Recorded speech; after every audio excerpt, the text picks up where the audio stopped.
नमस्कार मित्रांनो, आज आपण सर्व मिळून भगवान श्रीकृष्णांनी सांगितलेल्या अमूल्य गोष्टी समजून घेऊया. या गोष्टी श्रीमद भगवद्गीता नावाच्या महान पुस्तकात लिहिल्या आहेत. या पुस्तकाला मुक्ती देणारे म्हटले आहे, कारण हे केवळ एक पुस्तक नाही तर आपल्या जीवनाचे संपूर्ण सार आहे.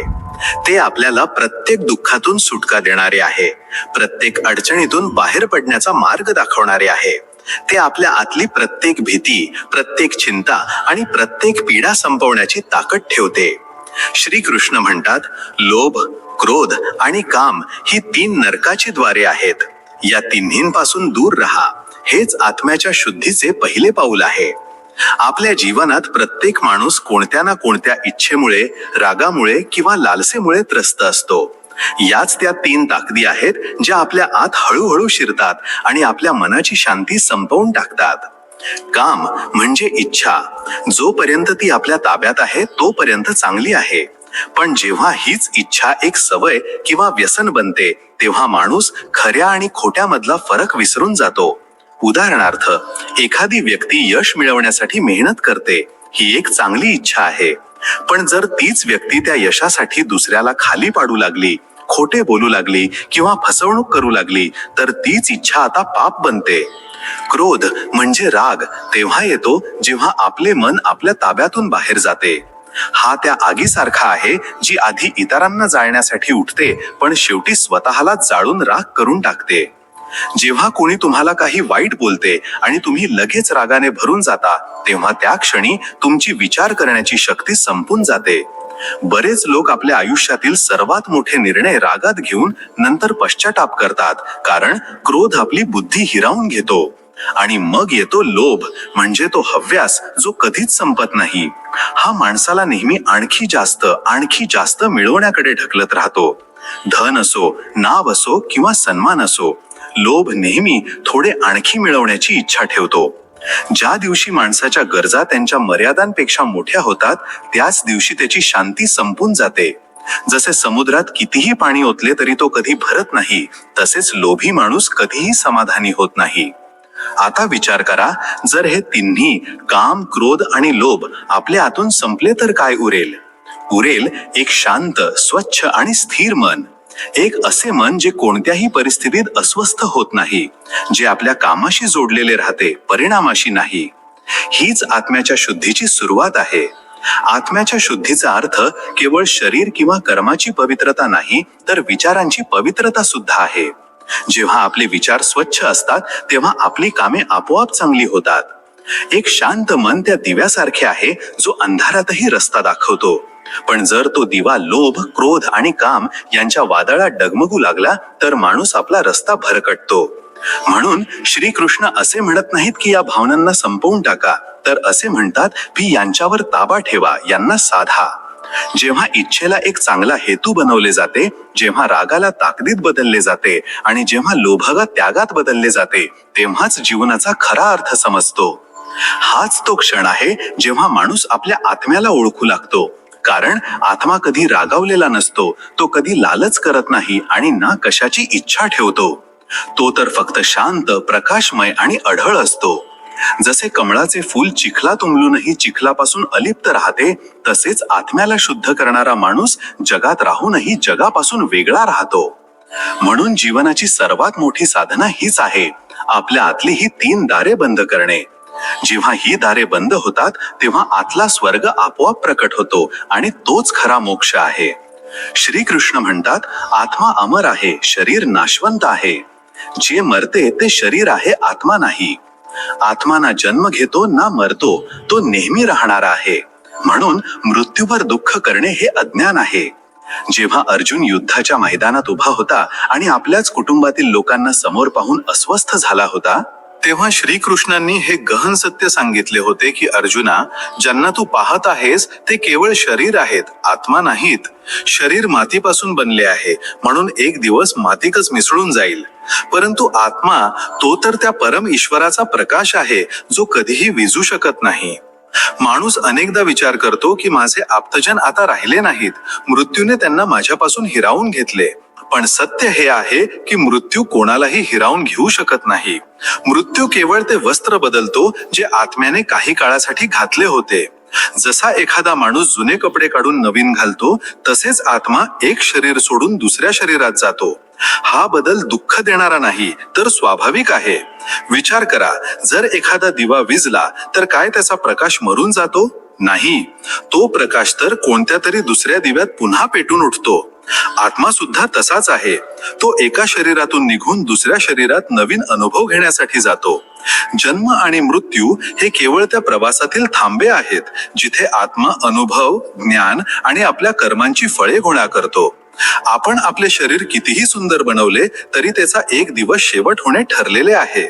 हे तर एक भांडे आहे ज्यात आत्मा आपली भूमिका बजावतो. जसे नाटक संपल्यावर कलाकार आपले कपडे बदलतो, तसेच आत्मा शरीर बदलतो.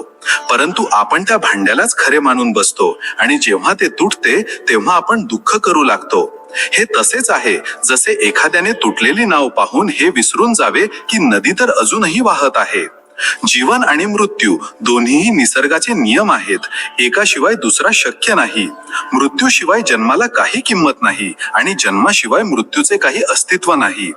जो हे चक्र समजून घेतो तो आयुष्यात कोणत्याही क्षणी भीतीत किंवा दुःखात बुडत नाही, कारण त्याला माहित असते की आत्मा केवळ आपले रूप बदलतो, संपत नाही. प्रत्येक माणसाच्या आत तोच अमर आत्मा आहे, जो ईश्वराचाच एक अंश आहे. हा आत्मा न जळू शकतो, न कापला जाऊ शकतो, न कोणत्याही शस्त्राने जखमी होऊ शकत नाही. तो न कधी जन्माला आला होता, ना कधी मरेल. तो तर नेहमीपासून आहे आणि नेहमी राहील. जसा सूर्य जर ढगांच्या मागे लपला तर काय तो संपून जातो? नाही, तो तिथेच राहतो, फक्त आपल्या नजरेआड होतो. त्याच प्रकारे आत्मा सुद्धा जेव्हा शरीर सोडतो तेव्हा केवळ आपल्या नजरेआड जातो, नष्ट होत नाही. मृत्यूचे दुःख यासाठी होते कारण आपण स्वतःला शरीराशी जोडून घेतो. पण ज्याने हे समजून घेतले की मी शरीर नाही, मी आत्मा आहे, त्याला हे कळून चुकते की कोणाचाही मृत्यू हा केवळ शरीराचा अंत आहे, आत्म्याचा नाही. आणि जो हे सत्य समजून जातो त्याच्या आयुष्यात न कोणती भीती राहते, न कोणते दुःख. हे ज्ञान समजून घेणे हाच जीवनातील सर्वात मोठा विजय आहे. कारण जेव्हा आपल्याला माहित असते की आत्मा अमर आहे, तेव्हा प्रत्येक वेदना, प्रत्येक ताटातूट, प्रत्येक नुकसानीचा अर्थ बदलून जातो. तेव्हा मन रडत नाही तर शांतीने म्हणते, हा सुद्धा प्रवासाचा एक थांबा आहे. आणि हाच तो बिंदू आहे जिथे मृत्यूची भीती संपते आणि जीवनाचा खरा अर्थ प्रकट होतो. श्रीकृष्ण म्हणतात, ज्ञान सर्वश्रेष्ठ आहे. भक्ती आणि कर्माला जेव्हा ज्ञानाचा प्रकाश मिळतो तेव्हा मोक्ष शक्य होतो. मनुष्याच्या जीवनात 3 मुख्य मार्ग सांगितले आहेत: कर्म, भक्ती आणि ज्ञान. हे तिन्ही मार्ग आपल्याला देवापर्यंत पोहोचवतात, परंतु या तिन्ही मध्ये सर्वात महत्वाचे आहे ज्ञान. कारण ज्ञान तो दिवा आहे जो अंधारात रस्ता दाखवतो. जर कर्म ज्ञानाशिवाय केले गेले तर ते केवळ एका मशीन प्रमाणे काम करणे बनते.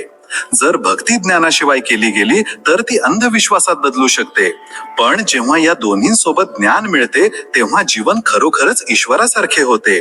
विचार करा, जर एखादी व्यक्ती खूप काम करते, दिवस रात्र कामात गुंतलेली असते, इतरांची मदत करते, परंतु तिला हे ज्ञानच नाही की ती हे सर्व कशासाठी करत आहे, तर काय तिच्या कर्माला फळ मिळेल? ती कदाचित केवळ नाव, प्रसिद्धी किंवा परिणामासाठी काम करेल. पण जेव्हा तिला हे ज्ञान मिळते की कर्म तर केवळ ईश्वराला समर्पित एक सेवा आहे, तेव्हा तिचे प्रत्येक काम पूजा बनते.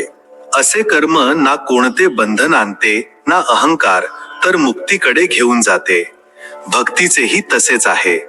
बरेच लोक पूजा करतात, मंत्र जपतात, माळ ओढतात, पण जर भक्तीमध्ये ज्ञानाची कमतरता असेल तर ती केवळ बाह्य देखावा बनून राहते.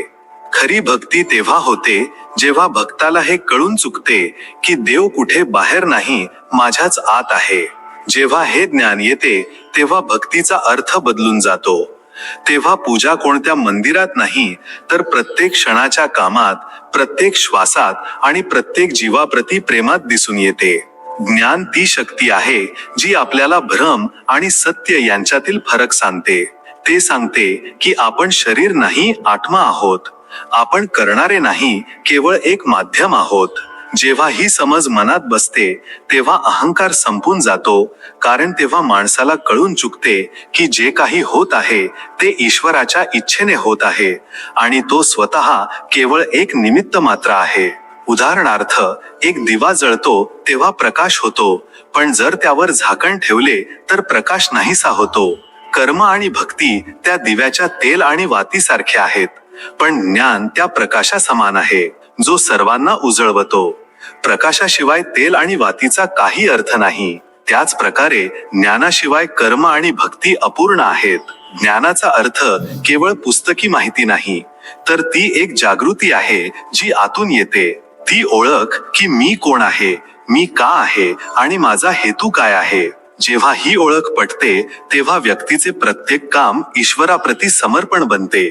तो आता इतरांसाठी नाही ना स्वतःसाठी, तर त्या परमसत्यासाठी कर्म करतो. आणि हीच ती अवस्था आहे जिथून मोक्षाचा दरवाजा उघडतो.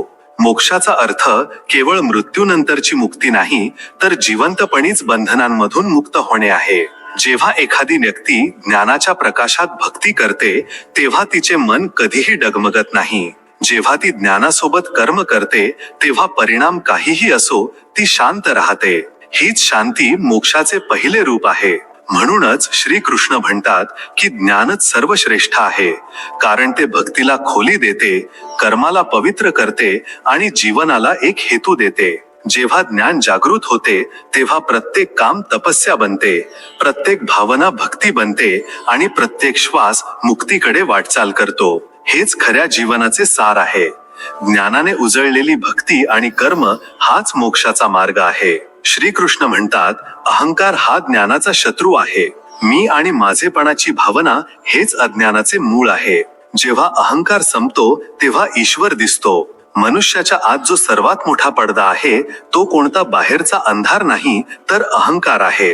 हाच अहंकार आपल्याला त्या सत्यापासून दूर ठेवतो जे आपल्या आत अस्तित्वात आहे.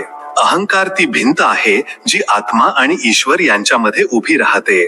जोपर्यंत ही भिंत कायम राहते तोपर्यंत ज्ञानाचा प्रकाश आत येऊ शकत नाही.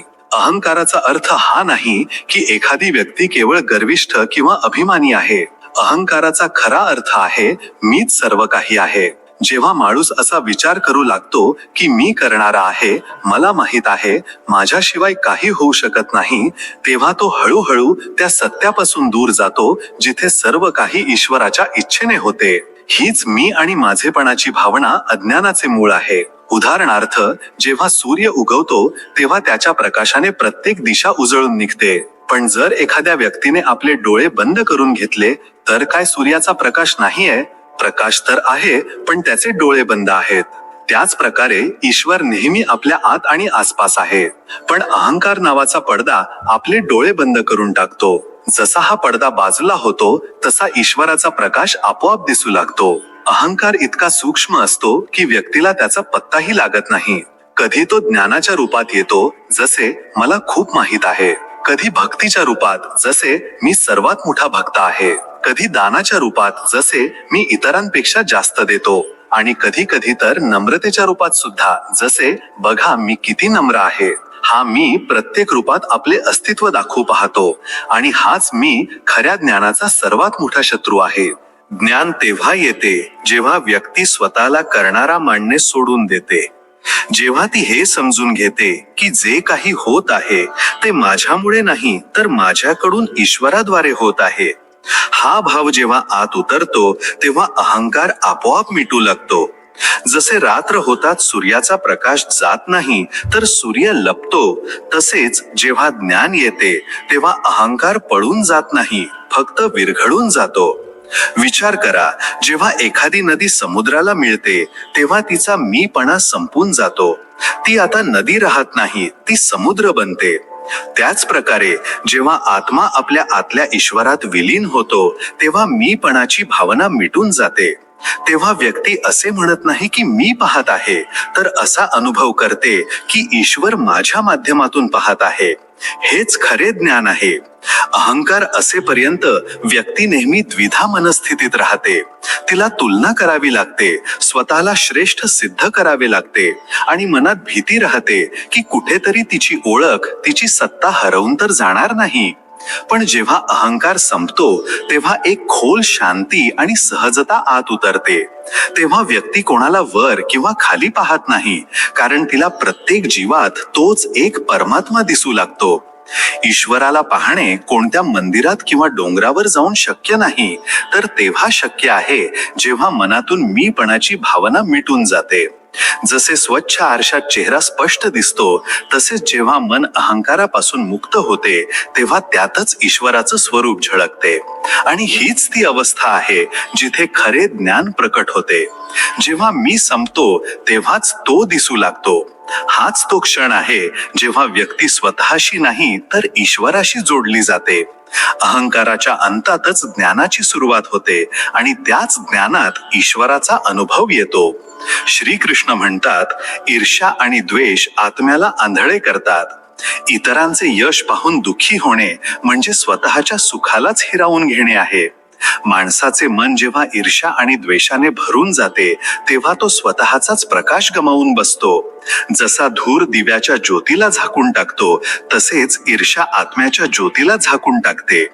जेव्हा दुसऱ्याची प्रगती, दुसऱ्याचे सुख किंवा सन्मान आपल्याला खोपू लागतो, तेव्हा खरे तर आपण दुसऱ्याला नाही तर स्वतःलाच नुकसान पोहोचवत असतो. कारण त्या क्षणी आपले मन कडवटपणाने भरून जाते आणि जे मन कडू होते ते कधीही आनंदी राहू शकत नाही. ईर्ष्येची भावना तेव्हा जन्माला येते जेव्हा आपण तुलना करू लागतो. त्याच्याकडे माझ्यापेक्षा जास्त का आहे, त्याला यश का मिळाले आणि मला नाही. ही तुलना हळूहळू आपल्या आत असंतोषाचे बी पेरते आणि हा असंतोष इतका खोल होतो की आपण इतरांचा आनंद पाहून दुःखी होऊ लागतो. पण विचार करा, काय कोणाचे यश हा तुमचा पराभव आहे? नाही. जीवन ही कोणतीही स्पर्धा नाही, हा एक प्रवास आहे जिथे प्रत्येक व्यक्ती आपापल्या गतीने आणि आपापल्या मार्गावर चालत आहे. उदाहरणार्थ, जर एका बागेत 100 फुले उमलली असतील तर काय गुलाबाने सूर्यफुलाची ईर्ष्या करावी? नाही. प्रत्येक फुलाचे स्वतःचे सौंदर्य आहे, स्वतःचा सुगंध आहे, स्वतःची वेळ आहे. जर गुलाब सूर्यफुलासारखे उंच होऊ पाहिल तर तो स्वतःचा सुगंध गमावून बसेल. त्याच प्रकारे जेव्हा आपण इतरांचा मार्ग पाहून स्वतःला तोलतो तेव्हा आपण आपली खरी ओळख गमावून बसतो. द्वेष म्हणजे कोणाबद्दल जळफळ किंवा तिरस्कार बाळगणे मनाला आणखीनच अशांत बनवते. हे तसे आहे जसे एखाद्या व्यक्तीला दुसऱ्यावर विष फेकायचे असेल, पण आधी ते विष स्वतःच प्यावे लागेल. द्वेषात जळणारी व्यक्ती बाहेरून हसते पण आतून तुटत राहते. हळूहळू तिचे मन इतके विषारी होते की ती स्वतःचा आनंद, स्वतःची शांती गमावून बसते.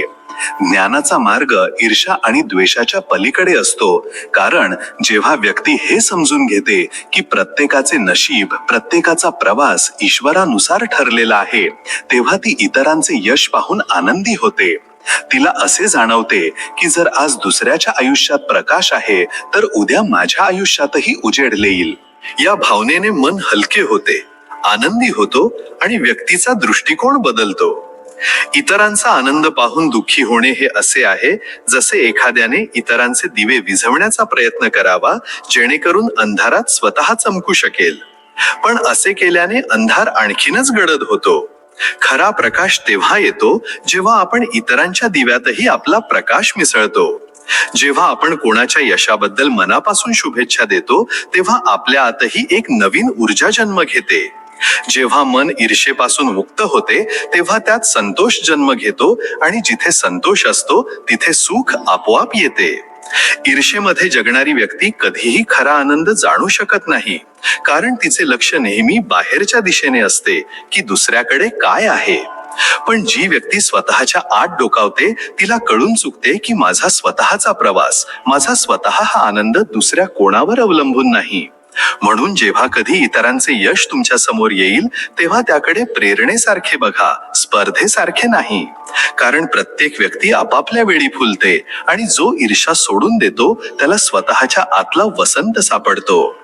ईर्ष्या आणि द्वेष आत्म्याला आंधळे करतात, पण करुणा आणि प्रशंसा आत्म्याला प्रकाश देतात. आणि जेव्हा आत्मा प्रकाशमय होतो तेव्हा कोणतेही दुःख, कोणतीही कमतरता, कोणतीही तुलना त्याला त्रास देऊ शकत नाही. कारण तेव्हा माणसाला कळून चुकते की खरा आनंद आत आहे, बाहेर नाही. श्रीकृष्ण म्हणतात, कर्म करा, फळाची चिंता करू नका. मनुष्याचा अधिकार केवळ कर्मावर आहे, फळावर नाही.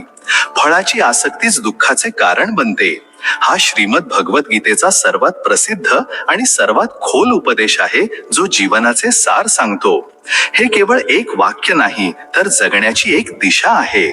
श्रीकृष्णांनी अर्जुनाला हा उपदेश तेव्हा दिला, जेव्हा तो युद्धाच्या मैदानात उभा राहून आपल्या कर्तव्यापासून मागे हटू पाहत होता. त्याच्या मनात द्विधा अवस्था होती की जर मी माझ्या प्रियजनांशी युद्ध केले तर परिणाम काय होईल. तेव्हा भगवान म्हणाले, अर्जुना, तुझा अधिकार केवळ कर्म करण्यावर आहे, फळावर नाही. याचा अर्थ खूप खोल आहे. जेव्हा आपण कोणतंही काम करतो आणि त्याचे फळ मिळवण्याच्या चिंतेत लागतो, तेव्हा आपले लक्ष त्या कामाच्या गुणवत्तेवरून हटून परिणामावर जाते.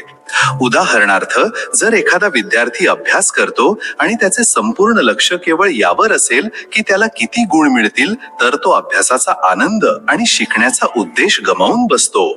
पण जर तोच विद्यार्थी पूर्ण मनाने ज्ञान मिळवण्यासाठी शिकला तर निकाल आपोआप चांगला येईल. हेच गीतेचे सार आहे. कर्मात पूर्णता आणा, फळ आपोआप मिळेल. फळाची चिंता हेच दुःखाचे मूळ कारण आहे. जेव्हा आपण एखाद्या कामाकडून अपेक्षा ठेवतो आणि ती पूर्ण होत नाही, तेव्हा आपण खचून जातो, निराश होतो, तक्रारी करू लागतो. पण ज्याने फळाची आसक्ती सोडून दिली त्याला कोणीही हरवू शकत नाही, कारण त्याच्याकडे गमावण्यासारखे काहीच नसते.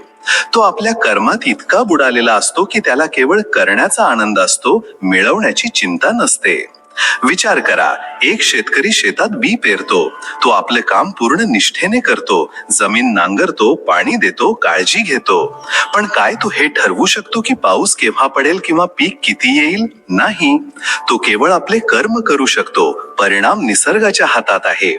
जर शेतकरी प्रत्येक क्षणी या चिंतेत राहिला की पीक खराब होईल, तर काय तो शांतपणे काम करू शकेल? नाही. म्हणून समजून घ्या, फळाची चिंता मनाला अशांत करते आणि अशांत मनाने कोणतेही कर्म यशस्वी होऊ शकत नाही. त्याचप्रमाणे आयुष्यात जेव्हा आपण कोणावर प्रेम करतो, कोणाची मदत करतो किंवा कोणतेही स्वप्न पाहतो, तेव्हा आपण हे समजून घेतले पाहिजे की परिणाम आपल्या ताब्यात नाही. आपले कर्तव्य आहे पूर्ण निष्ठेने कर्म करणे. जर प्रत्येक व्यक्तीने हे सत्य समजून घेतले तर आयुष्यातील अर्धी दुःखे आपोआप मिटून जातील. कारण दुःख नेहमी त्या जागेवरून जन्माला येते जिथे अपेक्षा असते. फळाच्या आसक्तीचा आणखी एक मोठा वाईट परिणाम आहे, तो म्हणजे हा अहंकाराला जन्म देतो. जेव्हा यश मिळते तेव्हा आपण म्हणतो मी केले, आणि जेव्हा अपयश येते तेव्हा आपण इतरांना किंवा परिस्थितीला दोष देतो. पण ज्याने फळाची चिंता सोडली त्याला माहित असते की कर्म त्याचे आहे, पण परिणाम ईश्वराचा आहे. या समजुतीने व्यक्ती विनम्र बनते, शांत राहते आणि सतत पुढे जात राहते. या उपदेशाचा अर्थ असा नाही की आपण फळाची पर्वाच करू नये, तर असा आहे की फळाला ध्येय बनवून कर्म करू नका. जर तुमचे लक्ष केवळ ध्येयावर राहिले तर तुम्ही वाटेचे सौंदर्य गमावून बसाल. पण जर तुम्ही प्रवासावर लक्ष दिले तर ध्येय आपोआप मिळेल. कर्म करणे हा आपला धर्म आहे, परिणाम देणे हे ईश्वराचे काम आहे. जेव्हा हा भाव मनात पक्का होतो तेव्हा व्यक्ती कोणत्याही परिस्थितीत विचलित होत नाही. यश मिळाले तर कृतज्ञतेने स्वीकार करतो आणि अपयश आले तर धैर्याने सहन करतो. हाच समभाव, हीच खरी साधना आहे. जो माणूस फळाची चिंता सोडून कर्मात समर्पित होतो तो स्वतंत्र होतो. त्याला ना यशाचा गर्व असतो ना अपयशाची भीती. त्याच्यासाठी प्रत्येक कर्म पूजा बनते आणि प्रत्येक दिवस ईश्वराची सेवा. हीच ती अवस्था आहे जिथे आत्म्याला शांती मिळते आणि तिथूनच जीवन खऱ्या अर्थाने मुक्त होते. श्रीकृष्ण म्हणतात, आपल्या धर्मावर ठाम रहा. दुसऱ्याच्या धर्मात श्रेष्ठत्व शोधण्यापेक्षा आपल्या धर्मात मृत्यूही मंगलकारी आहे. हा उपदेश समजून घेण्यासाठी आधी हे जाणून घेणे आवश्यक आहे की इथे धर्म याचा अर्थ केवळ पूजापाठ किंवा कोणत्या विशिष्ट पंथाशी नाही. इथे धर्माचा अर्थ आहे आपले स्वाभाविक कर्तव्य, ते काम जे आपली योग्यता आणि स्थितीनुसार आपल्याला मिळाले आहे. जेव्हा एखादी व्यक्ती आपला स्वधर्म म्हणजेच आपले स्वाभाविक कर्तव्य पार पाडते तेव्हा ती आपल्या आतल्या सत्यासोबत जगत असते. पण जेव्हा ती दुसऱ्या त्या धर्माला किंवा भूमिकेला स्वीकारण्याचा प्रयत्न करते फक्त यासाठी की ते चांगले दिसते किंवा त्यात जास्त फायदा आहे, तेव्हा ती आपल्या खऱ्या ओळखीपासून दूर जाते. कल्पना करा की एक शेतकरी आहे ज्याचे जीवन शेत, बी आणि हवामानाशी जोडलेले आहे.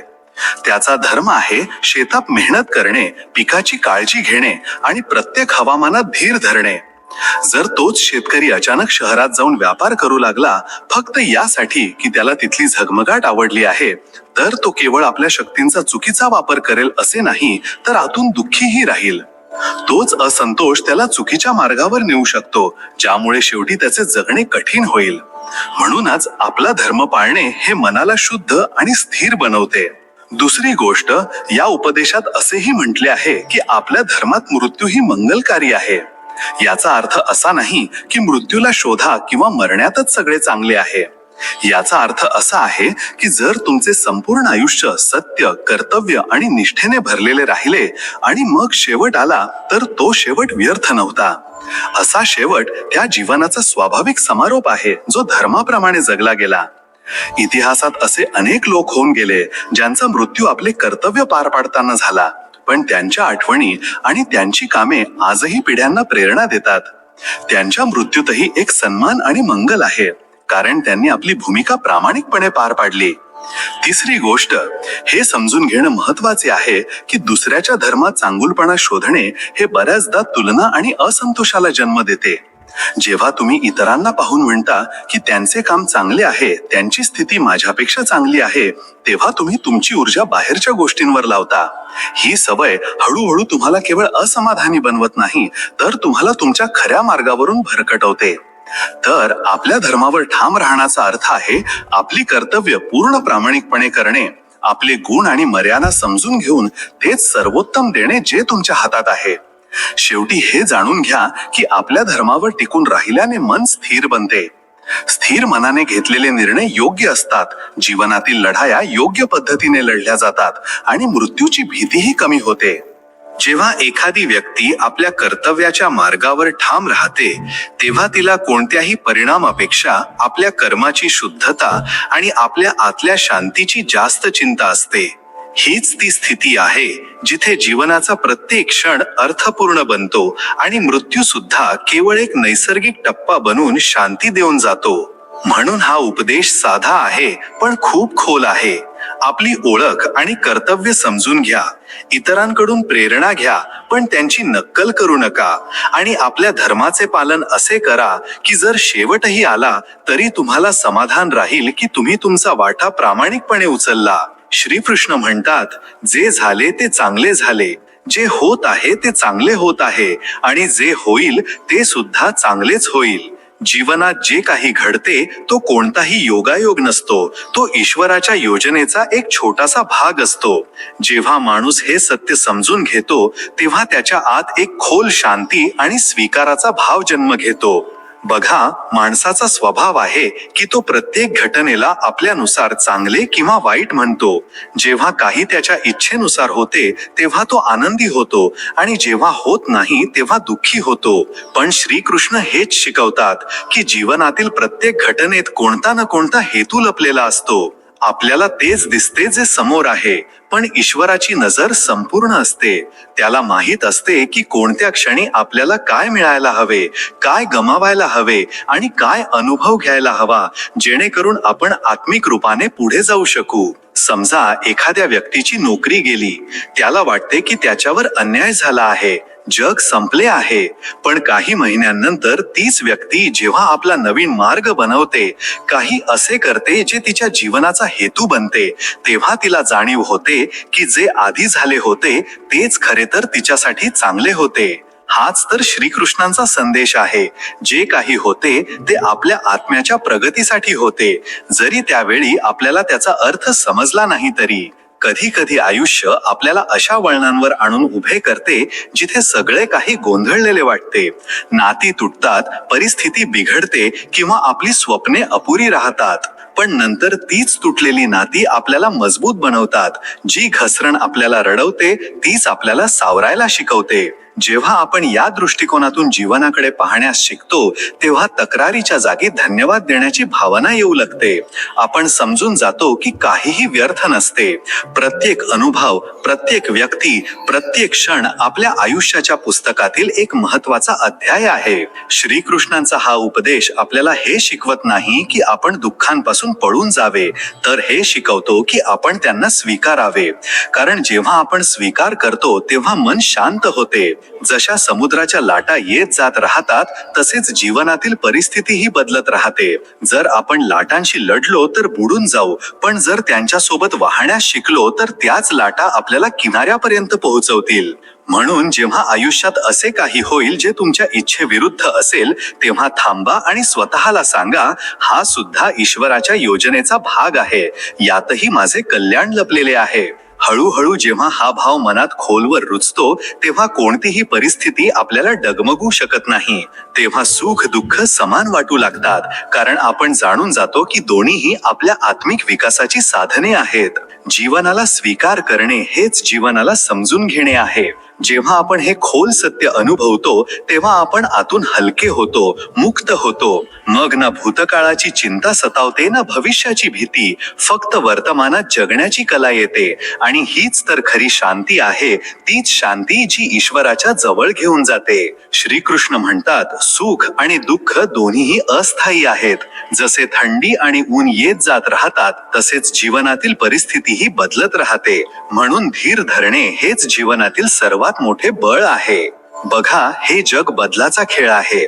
इथे काहीही कायमचे नाही, ना ऋतू, ना दिवस रात्र, ना भावना आणि ना आपली परिस्थिती. जेव्हा आपण हे समजून घेतो की प्रत्येक अनुभव, मग तो चांगला असो वा वाईट, केवळ एका क्षणाची अवस्था आहे, तेव्हा जीवनाकडे पाहण्याचा आपला दृष्टिकोन पूर्णपणे बदलून जातो. दुःखाच्या वेळी आपण खचून जात नाही आणि सुखाच्या वेळी आपण आंधळे होत नाही. हीच समतेची अवस्था आहे, जी ज्ञानाची सर्वात उंच अवस्था आहे. समजा एखाद्या व्यक्तीला अचानक खूप मोठे यश मिळते. लोक तिची प्रशंसा करू लागतात, धन आणि सन्मान मिळू लागतो. त्यावेळी जर ती असा विचार करू लागली की हे सर्व नेहमी राहील, तर ती भ्रमात पडेल. आणि मग जेव्हा वेळ बदलते, प्रशंसेच्या जागी टीका येऊ लागते, तेव्हा तीच व्यक्ती खचून जाते. पण ज्याला माहित आहे की ही वेळ सुद्धा निघून जाईल, तो प्रत्येक परिस्थितीत संतुलित राहतो. तो ना यशाने हुरळून जातो ना अपयशाने खचून जातो. त्याचप्रमाणे जेव्हा आयुष्यात दुःख येते, एखादे नाते तुटते, कोणी आपलं निघून जाते किंवा एखादे स्वप्न अपुरे राहते, तेव्हा माणूस विचार करतो की आता काही चांगले होणार नाही. पण श्रीकृष्ण शिकवतात की हा सुद्धा एक ऋतू आहे जो निघून जाईल. जसे थंड रात्रीनंतर सूर्य उगवतो, तसेच प्रत्येक अडचणीनंतर आयुष्य पुन्हा हसते. आपल्याला फक्त धीर धरावा लागतो, विश्वास कायम ठेवावा लागतो. जीवन एका नदीसारखे आहे, कधी शांत वाहते, कधी लाटांनी उसळते. पण नदीला नेहमी वाहत राहावे लागते, थांबायचे नसते. जर ती थांबली तर सडून जाते. तसेच माणसानेही प्रत्येक परिस्थितीत वाहत राहिले पाहिजे, सुखासोबत विनम्रतेने आणि दुःखासोबत सहनशीलतेने. कारण दोन्हीही काहीतरी शिकवण्यासाठी आले आहेत. सुख आपल्याला धन्यवाद द्यायला शिकवते आणि दुःख आपल्याला धीर धरायला शिकवते. एका शेतकऱ्याप्रमाणे विचार करा. त्याला माहित असते की प्रत्येक ऋतूचे आपले काम आहे. कधी पावसात पीक पेरले जाते, कधी उन्हात कापले जाते. तो ना पावसाला घाबरतो ना उन्हावर नाराज होतो, कारण त्याला विश्वास असतो की सर्व ऋतू मिळूनच त्याचे पीक पूर्ण करतात. तसेच आपल्या आयुष्यातील सुख दुःख मिळून आपल्याला परिपक्व बनवतात. धीर हा तो दिवा आहे जो अंधारातही विझत नाही.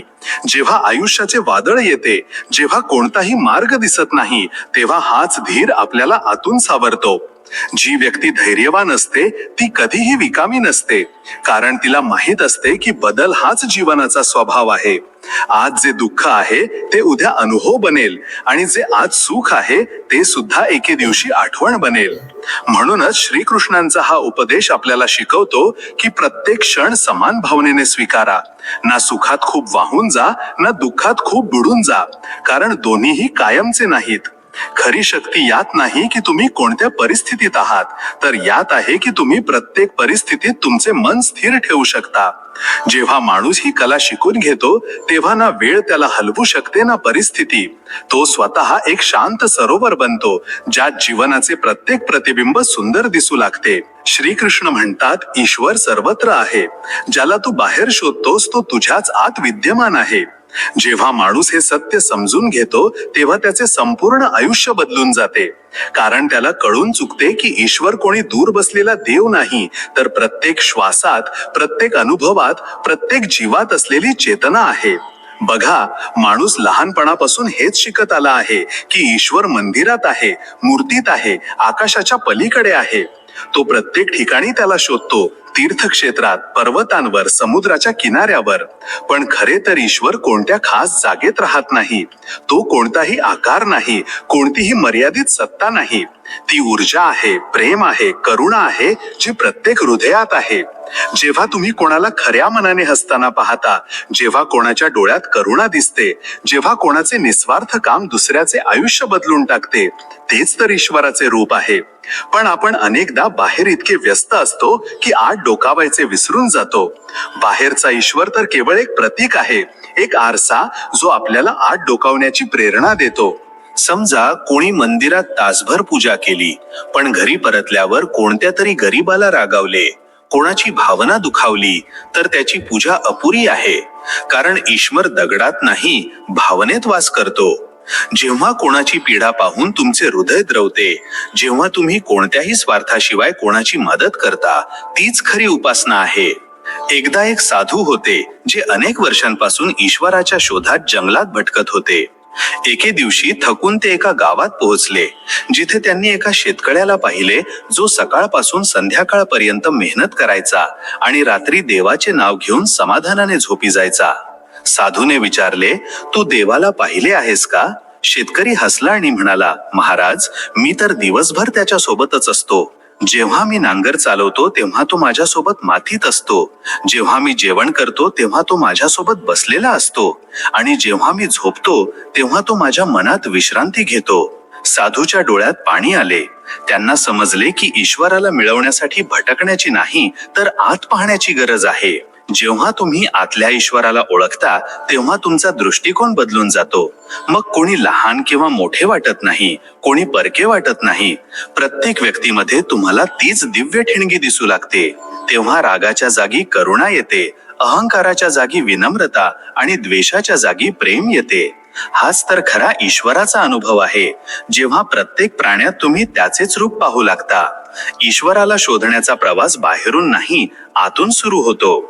ध्यान, प्रार्थना किंवा भक्तीचा अर्थ हा नाही की आपण कोणत्या देवाला प्रसन्न करावे. याचा अर्थ आहे आपल्या आत लपलेल्या त्या दिव्य प्रकाशाला जागवावे. कारण जेव्हा आतला दिवा पेटतो तेव्हा बाहेरचा अंधार आपोआप मिटून जातो.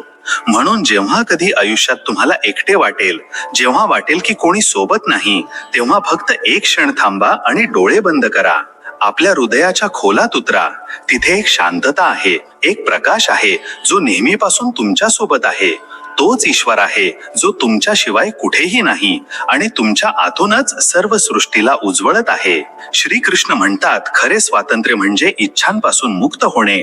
जी व्यक्ती इच्छांच्या बंधनातून वर उठते तीच खऱ्या अर्थाने मुक्त आहे. हा उपदेश ऐकायला सोपा वाटतो, पण याच्या आत जीवनाचे सर्वात मोठे रहस्य लपलेले आहे. माणूस विचार करतो की स्वातंत्र्याचा अर्थ आहे जे हवे ते करणे, जे मनात येईल ते मिळवणे. पण खरे तर हाच सर्वात मोठा भ्रम आहे. जोपर्यंत आपल्या इच्छा आपल्याला चालवतात तोपर्यंत आपण स्वतंत्र नाही, तर बांधलेले आहोत. कारण इच्छा नेहमी कोणत्या तरी कमतरतेतून जन्माला येते. जेव्हा आपल्याला वाटते की काहीतरी कमी आहे तेव्हा आपण ते मिळवण्याचा प्रयत्न करतो, पण जसे ते मिळते तशी लगेच एक नवीन इच्छा जन्माला येते. हे चक्र सुरूच राहते आणि आपण आतून कधीही शांत होऊ शकत नाही. समजा एखाद्या व्यक्तीला वाटते की जर तिला नवी गाडी मिळाली तर आयुष्यात आनंद येईल. ती मेहनत करते, पैसे जोडते आणि शेवटी गाडी घेते. काही दिवस तिला आनंद मिळतो, पण थोड्याच काळानंतर मनात पुन्हा एक नवीन इच्छा उठते. आता मोठे घर पाहिजे, आता मोठे पद पाहिजे, आता आणखी सन्मान पाहिजे. अशा प्रकारे मन प्रत्येक वेळी कशाच्या तरी शोधात राहते.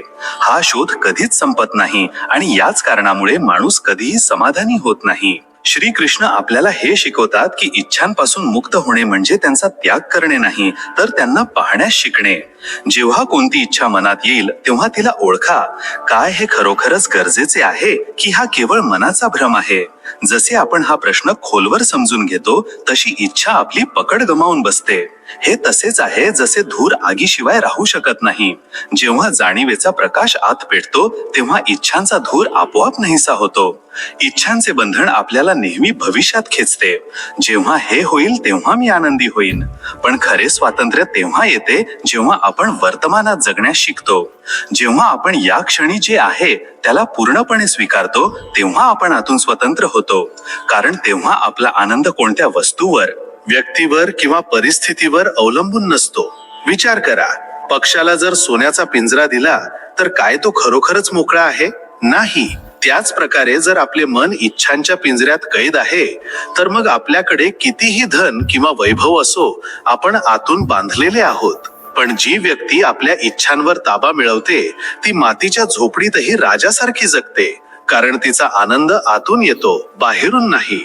खऱ्या स्वातंत्र्याचा अर्थ हा नाही की आयुष्यात काहीच इच्छा बाळगू नये, तर हा आहे की तुम्ही तुमच्या इच्छांचे मालक व्हावे, त्या तुमच्या मालक होऊ नयेत. जेव्हा माणूस आतून म्हणू शकतो, माझा आनंद कशावरही अवलंबून नाही, मी जसा आहे तसाच पूर्ण आहे, तेव्हाच तो मुक्त होतो. हीच मोक्षाची अवस्था आहे, जिथे व्यक्ती कर्म करते पण त्याच्या परिणामांशी बांधली जात नाही, प्रेम करते पण अपेक्षेविना, आणि जगते पण आसक्तीच्या पलीकडे. या अवस्थेपर्यंत पोहोचून माणूस जीवनाची खरी चव चाखतो. कारण तेव्हा त्याला गोष्टी मिळवायच्या नसतात, फक्त त्यांचा अनुभव घ्यायचा असतो. त्याला माहित असते की जे काही त्याच्याकडे आहे ते पुरेसे आहे. त्याच्या डोळ्यात धन्यवाद असतो, त्याच्या मनात शांती आणि त्याच्या आत ईश्वराचा अनुभव. हेच आहे खरे स्वातंत्र्य. जेव्हा बाहेरची परिस्थिती आपल्याला बांधू शकत नाही, जेव्हा इच्छा आपल्या आत साखळ्या बनत नाहीत, आणि जेव्हा आपले मन प्रत्येक क्षणी म्हणते, मी पूर्ण आहे, मी मुक्त आहे. श्रीकृष्ण म्हणतात, प्रत्येक कर्माचे फळ अटळ आहे. आजचे कर्मच उद्याचे भाग्य बनते. म्हणून प्रत्येक काम विचारपूर्वक करा. हा उपदेश आपल्याला कर्माचा खोल सिद्धांत समजावतो की या जगात कोणतेही कर्म व्यर्थ जात नाही. प्रत्येक विचार, प्रत्येक शब्द आणि प्रत्येक काम आपल्यासोबत एक फळ घेऊन येते. बघा, जसे शेतात जे बी पेरले जाते त्यानुसारच पीक उगवते. जर गव्हाचे बी टाकले तर गहूच निघेल, तांदूळ नाही. तसेच आयुष्यात जी कर्मे आपण करतो तीच आपल्या भविष्याचे रूप बनतात. जर आज आपण प्रेम, सत्य आणि चांगल्या वागणुकीचे बी पेरले तर येणारा काळ सुख आणि शांतीचे फूल बनून उमलतो. पण जर आपण क्रोध, कपट किंवा अन्यायाचे बी पेरले तर तेच एके दिवशी आपल्या दुःखाचे कारण बनतात.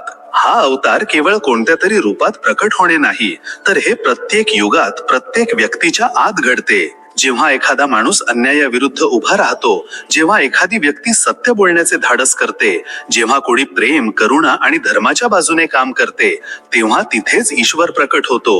ही दिव्यता बाहेरून येत नाही, ती आपल्या आतल्या धर्मातून जन्म घेते. कधी कधी आपल्याला वाटते की या जगात वाईकपणा खूप वाढला आहे, प्रामाणिकपणाला काही किंमत राहिलेली नाही, खऱ्या लोकांना कष्ट मिळत आहेत. पण इतिहास साक्षी आहे की अन्याय कधीही कायम टिकत नाही. रावण, कंस, दुर्योधन हे सर्व अधर्माचे प्रतीक होते आणि शेवटी त्यांचा अंत झाला. का? कारण धर्माची मुळे काही काळासाठी दाबली जाऊ शकतात पण कधीच सुकत नाहीत. जेव्हा वेळ येते तेव्हा तोच धर्म पुन्हा अंकुरित होऊन उभा राहतो. हा संदेश केवळ समाजासाठी नाही तर आपल्या आतल्या संघर्षांसाठी सुद्धा आहे. आपल्या मनातही एक युद्ध सुरू असते, धर्माचे आणि अधर्माचे. जेव्हा आत स्वार्थ, ईर्ष्या आणि क्रोध वरचढ होतात तेव्हा अधर्म वाढतो, आणि जेव्हा आपण करुणा, संयम आणि सत्याचा मार्ग स्वीकारतो तेव्हा धर्म प्रकट होतो. श्रीकृष्ण हेच शिकवतात की प्रत्येक वेळी जेव्हा आत अधर्म वाढेल, जेव्हा मन कमजोर पडेल, तेव्हा तुम्हाला तुमच्या आतल्या कृष्णाला जागवावे लागेल, त्या चेतनेला जी योग्यतेची साथ देऊ शकेल. आयुष्यात अनेकदा असे वाटते की न्याय उशिरा मिळतो किंवा मिळतच नाही, पण सत्य हेच आहे की ईश्वराची गती संथ असली तरी अचूक असते. जोपर्यंत वेळ येत नाही तोपर्यंत तो आपली परीक्षा घेतो, आणि जेव्हा योग्य वेळ येते तेव्हा सत्याचा विजय निश्चित असतो. कुरुक्षेत्राचे युद्ध केवळ एक महायुद्ध नव्हते, ते प्रतीक होते प्रत्येक त्या परिस्थितीचे जेव्हा धर्म आणि अधर्म आमने सामने उभे ठाकतात. आणि श्रीकृष्णांचे हे वचन, जेव्हा जेव्हा धर्माची हानी होते तेव्हा तेव्हा मी प्रकट होतो. म्हणूनच जी व्यक्ती धर्माला आपला आधार बनवते तिचे जीवन अर्थपूर्ण, कायम टिकणारे आणि दिव्य बनते.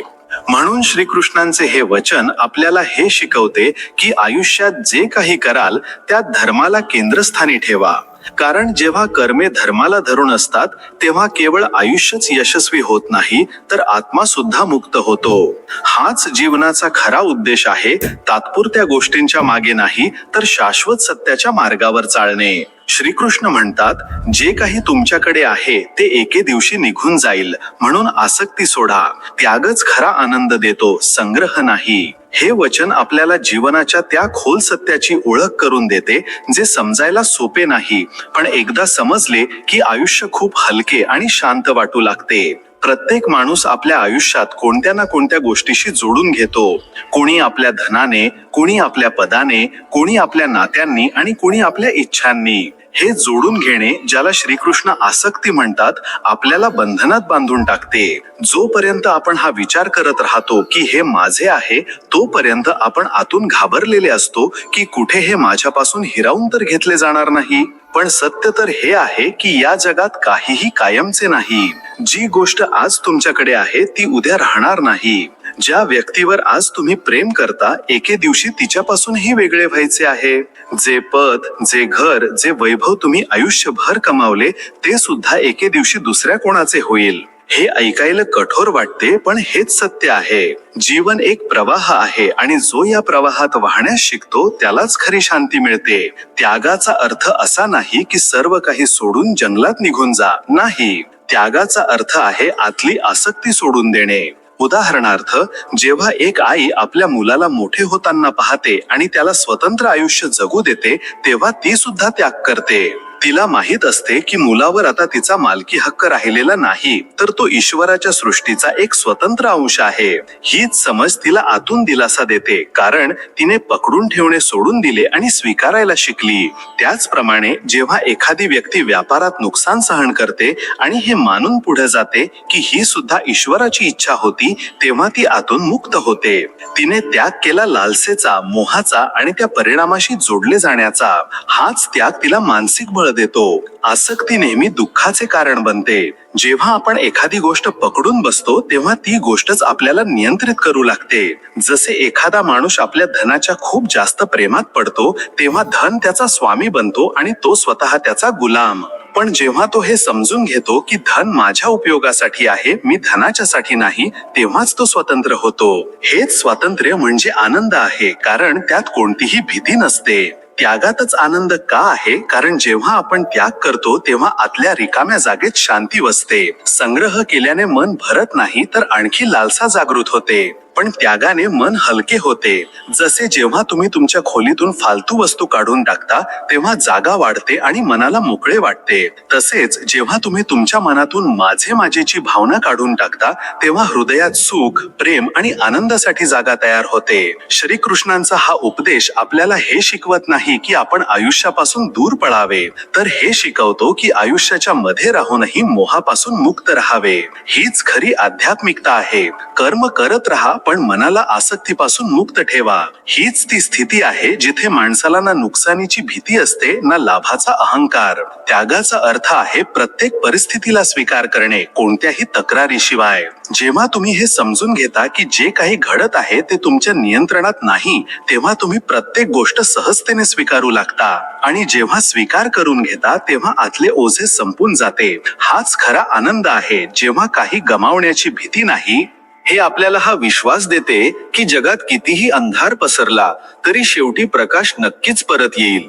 हे वचन आपल्याला धीर, साहस आणि आशा देते, कारण धर्माचा अर्थ केवळ पूजापाठ नाही तर सत्य, न्याय आणि प्रेमाच्या बाजूने उभे राहणे आहे. जेव्हा आपण आपल्या आयुष्यात धर्म जगतो तेव्हा त्याच क्षणी ईश्वर आपल्या आत प्रकट होतो. म्हणून हा उपदेश लक्षात ठेवा. जेव्हा कधी तुम्हाला वाटेल की जगात अन्याय वाढला आहे किंवा सत्य हारत आहे, तेव्हा निराश होऊ नका, कारण प्रत्येक अंधारानंतर सूर्योदय निश्चित आहे. सत्य नेहमी उशिरा जिंकते, पण त्याचा विजय कायमचा असतो. हेच श्रीकृष्णांचे शाश्वत वचन आहे.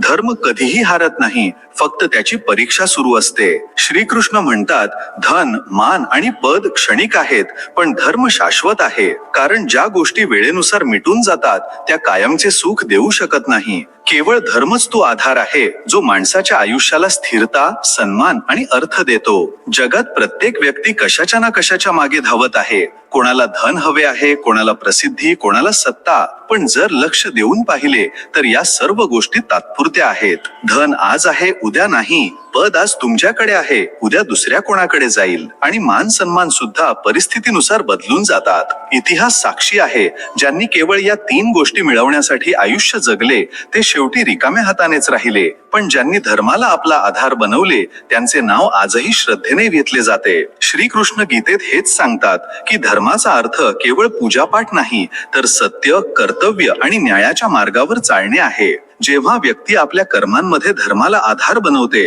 तेव्हा तिच्या आयुष्याला कायमचे मूल्य प्राप्त होते. कारण धर्म तो दिवा आहे जो अंधाऱ्या काळातही दिशा दाखवतो. विचार करा, जेव्हा एखादी व्यक्ती केवळ धनाच्या मागे धावते तेव्हा ती चिंता आणि भीतीने घेरलेली असते. कुठे धन निघून तर जाणार नाही, कोणी फसवणूक तर करणार नाही, कोणी तिच्या पुढे तर जाणार नाही. ही धावपळ कधीच संपत नाही. पण जेव्हा तीच व्यक्ती धर्माच्या मार्गावर चालते तेव्हा आज शांती असते. कारण तिला माहित असते की तिने योग्य केले आहे. धर्म ती शक्ती आहे जी माणसाला आत्मबळ देते. तो असा संतोष देतो जो कोणत्याही बाहेरच्या वस्तूपासून मिळू शकत नाही. मान आणि पद सुद्धा तेव्हाच टिकतात जेव्हा त्यांच्या मागे धर्म असतो. नाहीतर ते केवळ अहंकार वाढवतात आणि पतनाचे कारण बनतात. बघा, इतिहासात किती राजे आणि शक्तिशाली व्यक्ती होऊन गेले ज्यांनी मोठी मोठी साम्राज्य बनवली.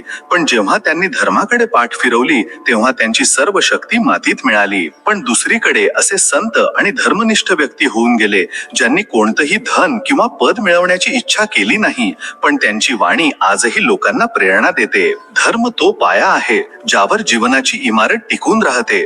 जर पायाच कमकुवत असेल तर मग इमारत कितीही उंच बांधा, एक दिवस कोसळून जाईल. पण जर पाया मजबूत असेल तर वेळेचे वादळ सुद्धा तिला हलवू शकत नाही. हेच कारण आहे की श्रीकृष्ण म्हणतात, ज्याचा आधार धर्म आहे त्याचे जीवन कधीही व्यर्थ जात नाही. धर्म आपल्याला शिकवतो की जे योग्य आहे तेच करा, मग परिस्थिती तुमच्या विरोधात का असेना. धर्म आपल्याला शिकवतो की कोणाचा हक्क हिरावून घेऊ नका, इतरांसोबत न्याय करा, आपल्या कर्तव्याला ईश्वराची भक्ती माना. जेव्हा एखादी व्यक्ती या मार्गावर चालते तेव्हा तिला आतून ती स्थिरता मिळते जी कोणत्याही धनाने किंवा पदाने मिळू शकत नाही. आयुष्यात धर्माचा अर्थ केवळ धार्मिकता नाही, तर नैतिकता, सत्य आणि करुणा आहे. ही ती धारा आहे जी माणसाला माणूस बनवून ठेवते. धन आणि पद तर कोणालाही मिळू शकतात, पण धर्माचे पालन प्रत्येक जण करू शकत नाही. कारण यासाठी धाडस पाहिजे, आत्मसंयम पाहिजे आणि सत्याप्रती निष्ठा पाहिजे. धन आणि मान वेळेसोबत हिरावून घेतले जाऊ शकतात, पण धर्माने कमावलेला सन्मान कधीही मिटत नाही. हा तो प्रकाश आहे जो मृत्यूनंतरही माणसाला अमर बनवतो. हे आपल्याला हा विश्वास देते की जगात कितीही अंधार पसरला तरी शेवटी प्रकाश नक्कीच परत येईल. हे वचन आपल्याला धीर, साहस आणि आशा देते. कारण धर्माचा अर्थ केवळ पूजापाठ नाही, तर सत्य, न्याय आणि प्रेमाच्या बाजूने उभे राहणे आहे. जेव्हा आपण आपल्या आयुष्यात धर्म जगतो तेव्हा त्याच क्षणी ईश्वर आपल्या आत प्रकट होतो. म्हणून हा उपदेश लक्षात ठेवा, जेव्हा कधी तुम्हाला वाटेल की जगात अन्याय वाढला आहे किंवा सत्य हारत आहे तेव्हा निराश होऊ नका. कारण प्रत्येक अंधारानंतर सूर्योदय निश्चित आहे. सत्य नेहमी उशिरा जिंकते, पण त्याचा विजय कायमचा असतो. हेच श्रीकृष्णांचे शाश्वत वचन आहे.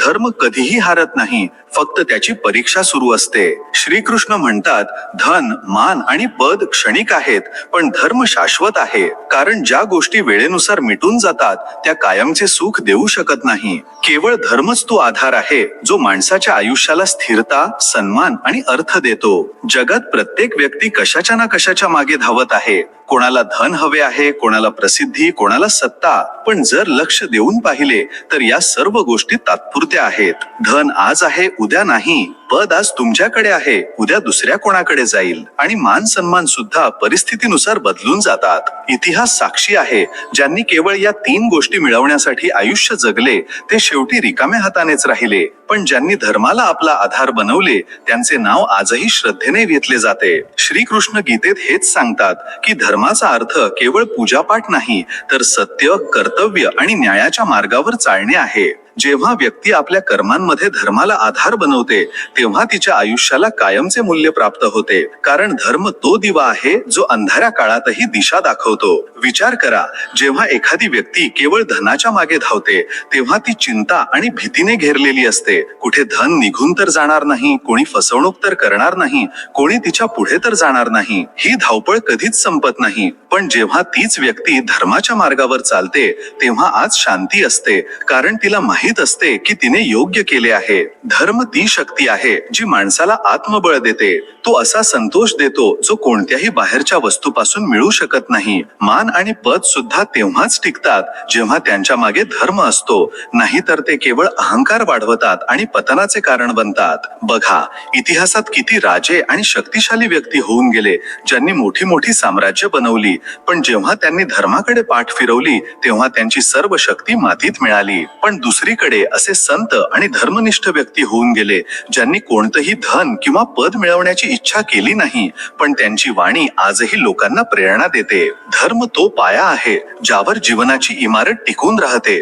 जर पायाच कमकुवत असेल तर मग इमारत कितीही उंच बांधा, एक दिवस कोसळून जाईल. पण जर पाया मजबूत असेल तर वेळेचे वादळ सुद्धा तिला हलवू शकत नाही. हेच कारण आहे की श्रीकृष्ण म्हणतात, ज्याचा आधार धर्म आहे त्याचे जीवन कधीही व्यर्थ जात नाही. धर्म आपल्याला शिकवतो की जे योग्य आहे तेच करा, मग परिस्थिती तुमच्या विरोधात का असेना. धर्म आपल्याला शिकवतो की कोणाचा हक्क हिरावून घेऊ नका, इतरांसोबत न्याय करा, आपल्या कर्तव्याला ईश्वराची भक्ती माना. जेव्हा एखादी व्यक्ती या मार्गावर चालते तेव्हा तिला आतून ती स्थिरता मिळते जी कोणत्याही धनाने किंवा पदाने मिळू शकत नाही. आयुष्यात धर्माचा अर्थ केवळ धार्मिकता नाही, तर नैतिकता, सत्य आणि करुणा आहे. ही ती धारा आहे जी माणसाला माणूस बनवून ठेवते. धन आणि पद तर कोणालाही मिळू शकतात, पण धर्माचे पालन प्रत्येक जण करू शकत नाही. कारण यासाठी धाडस पाहिजे, आत्मसंयम पाहिजे आणि सत्याप्रती निष्ठा पाहिजे. धन आणि मान वेळेसोबत हिरावून घेतले जाऊ शकतात, पण धर्माने कमावलेला सन्मान कधीही मिटत नाही.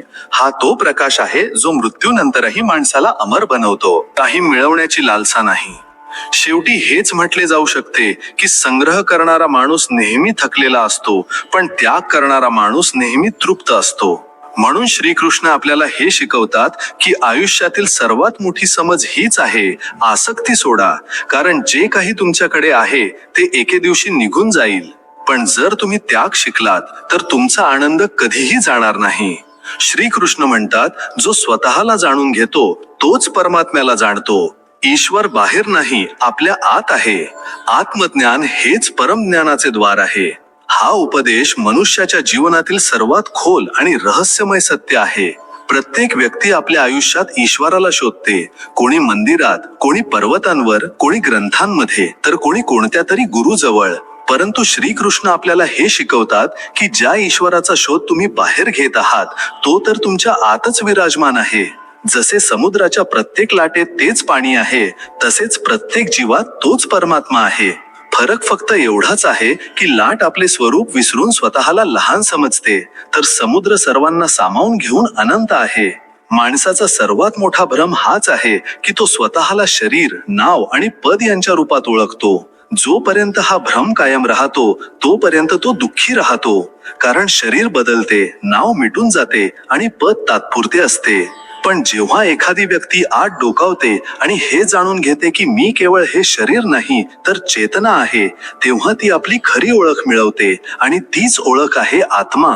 आत्मा ही ती ज्योत आहे जी कधीही विझत नाही. एक उदाहरणाने समजून घ्या. जसा एखादा माणूस आरशात आपला चेहरा पाहतो, पण जर आरसा धुळीने भरलेला असेल तर त्याचा चेहरा स्पष्ट दिसत नाही. पण जेव्हा तो धूळ साफ करतो तेव्हा प्रतिबिंब स्पष्ट दिसू लागते. तसेच आपले मन सुद्धा एका आरशासारखे आहे, जे अहंकार, क्रोध, लोभ आणि अज्ञानाच्या धुळीने झाकलेले असते. जेव्हा आपण ध्यान, सत्संग आणि सत्याच्या मार्गाने ही धूळ हटवतो तेव्हा आतल्या आत्म्याचा प्रकाश प्रकट होतो आणि तोच प्रकाश आपल्याला ईश्वराचा अनुभव करवतो. श्रीकृष्णांचे हे वचन गीतेच्या साराशी जोडलेले आहे. आत्मज्ञान हेच मोक्षाचे द्वार आहे. याचा अर्थ आहे की जोपर्यंत माणूस स्वतःला जाणत नाही तोपर्यंत तो खऱ्या अर्थाने दुसऱ्या कोणालाही जाणू शकत नाही, कारण संपूर्ण जग त्याच चेतनेपासून बनलेले आहे जी तुमच्या आत सुद्धा आहे. जेव्हा तुम्ही स्वतःच्या आत ईश्वराला पाहण्यास शिकता तेव्हा तुम्हाला हे सुद्धा समजते की प्रत्येक व्यक्तीमध्ये तोच परमात्मा आहे. तेव्हा तुम्ही कोणाचा तिरस्कार करू शकत नाही, कारण आता तुम्ही प्रत्येक ठिकाणी त्याच एकाला पाहत आहात. जी व्यक्ती आत्म्याला जाणून घेते ती भीती, लालसा आणि दुःखापासून मुक्त होते, कारण ती समजून जाते की जे मी खरोखर आहे त्याला कोणीही स्पर्श करू शकत नाही, कोणीही नष्ट करू शकत नाही. ही तीच स्थिती आहे जिथे अर्जुनाला गीतेत श्रीकृष्णांनी पोहोचवले होते, जेव्हा त्यांनी सांगितले की आत्मा ना कधी जन्म घेतो ना कधी मरतो. ही समज आल्यावर माणूस मृत्यूच्या भीती पलीकडे जातो, कारण त्याला कळते की शरीर मरते, आत्मा नाही. आत्मज्ञान मिळवण्याचा मार्ग आतल्या शांतीपासून सुरू होतो. जेव्हा माणूस काही वेळ शांत बसतो, आपल्या श्वासांना अनुभवतो आणि आत उतरतो, तेव्हा त्याला हळूहळू जाणीव होते की त्याच्या आत एक असा साक्षी आहे जो प्रत्येक गोष्ट पाहत आहे. दुःख सुद्धा, सुख सुद्धा, विचार सुद्धा, आठवणी सुद्धा. तोच साक्षी आत्मा आहे. आणि जेव्हा तुम्ही त्या साक्षीशी जोडले जाता तेव्हा तुम्हाला हे जाणवते की तुम्ही कधीही एकटे नव्हतात. हा उपदेश आपल्याला हे सुद्धा शिकवतो की ईश्वरापर्यंत पोहोचण्यासाठी कोणतेही अंतर पार करण्याची गरज नाही, तर आतला प्रवास करावा लागतो. हा प्रवास बाहेरच्या जगापासून मुक्तीचा नाही, तर आतल्या प्रकाशाशी जोडले जाण्याचा प्रवास आहे. हेच कारण आहे की जेव्हा संत किंवा योगी म्हणतात की मला परमात्मा भेटला, तेव्हा त्यांचा अर्थ असा नसतो की त्यांनी कोणत्या तरी ठिकाणी जाऊन त्याला पाहिले, तर त्यांनी आपल्या आत त्याला अनुभवले.